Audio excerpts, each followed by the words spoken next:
Baik, Assalamualaikum warahmatullahi wabarakatuh.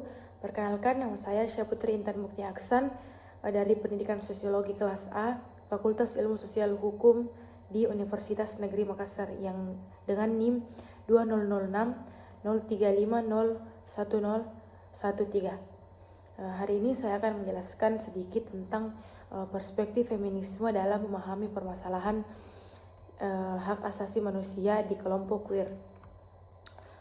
Baik, untuk menjelaskan permasalahan diskriminasi terhadap kaum queer di Indonesia, saya mencoba untuk mengkajinya dengan menggunakan perspektif dari feminisme. Pasca Perang Dingin, isu gender mulai berkembang dan menjadi pembahasan yang cukup hangat dalam ranah hubungan internasional sepanjang tahun 1990-an. Memang benar bahwa isu gender dan awal pemikiran feminisme lahir di setiap tempat berbeda-beda. Di Indonesia sendiri, isu tersebut muncul pada masa penjajahan, yaitu tepatnya pada saat Raden Ajeng Kartini yang memiliki ide mengenai emansipasi bagi kelompok wanita di Indonesia. Di masa kini, isu gender telah mendapat banyak perhatian dari berbagai kalangan dan juga pada berbagai disiplin ilmu seperti ilmu sosial.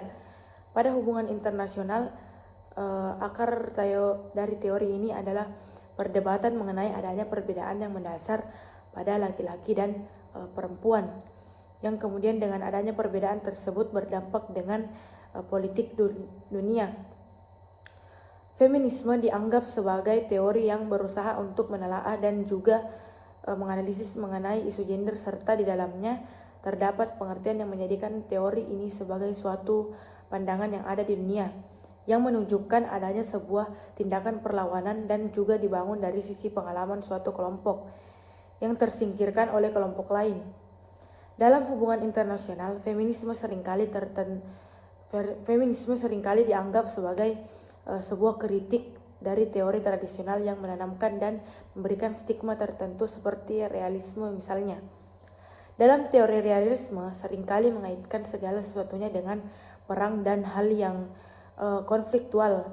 Oleh kemudian dari situ muncul stigma yang seolah-olah membuat peran salah satu gender tersingkirkan oleh gender lain.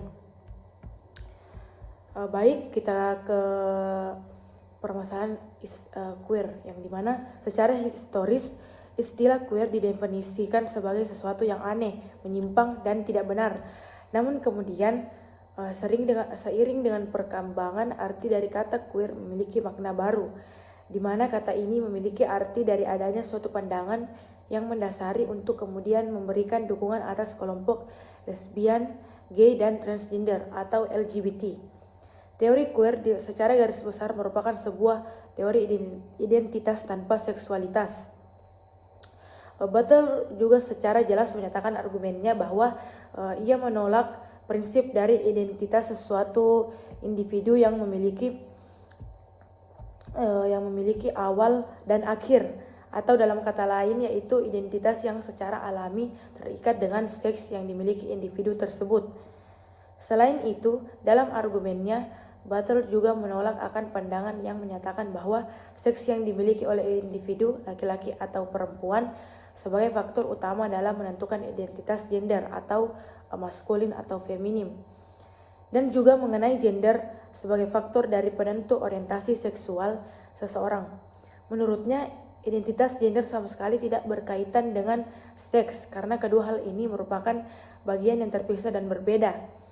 Identitas gender didapatkan dari adanya tindakan performatif, yang mana hal tersebut berarti dapat selalu berubah-ubah. Oleh sebab itulah dalam tulisannya Butler menyatakan bahwa manusia memiliki identitas yang tidak tetap atau dinamis. Maka dapat dipahami bahwa pandangan Butler merupakan pandangan yang menyatakan bahwa sesungguhnya merupakan suatu hal yang wajar apabila dalam suatu individu memiliki identitas gender di saat yang bersamaan atau di saat waktu yang berbeda. Feminisme dan queer merupakan cara pandang yang tercipta untuk mencapai tujuan di mana secara personal, politik, ekonomi, sosial, peran individu dengan identitas gender apapun memiliki kedudukan dan kesempatan yang sama. Kedua teori ini kemudian akan menganalisis pokok persoalan dari sistem sosial masyarakat yang mana menempatkan laki-laki sebagai pemegang kekuasaan utama. Sistem itu kemudian disebut dengan istilah patriarki.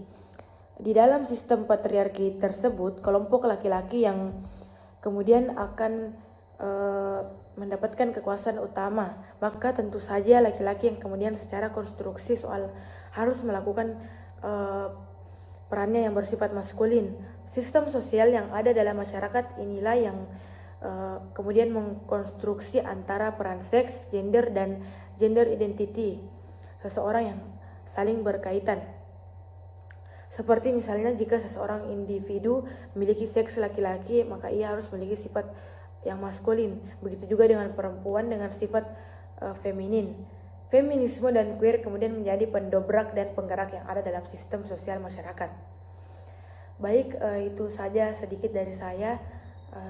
Lebih dan kurangnya mohon dimaafkan. Sekian dan terima kasih. Wabillahi taufiq wal hidayah. Assalamualaikum warahmatullahi wabarakatuh.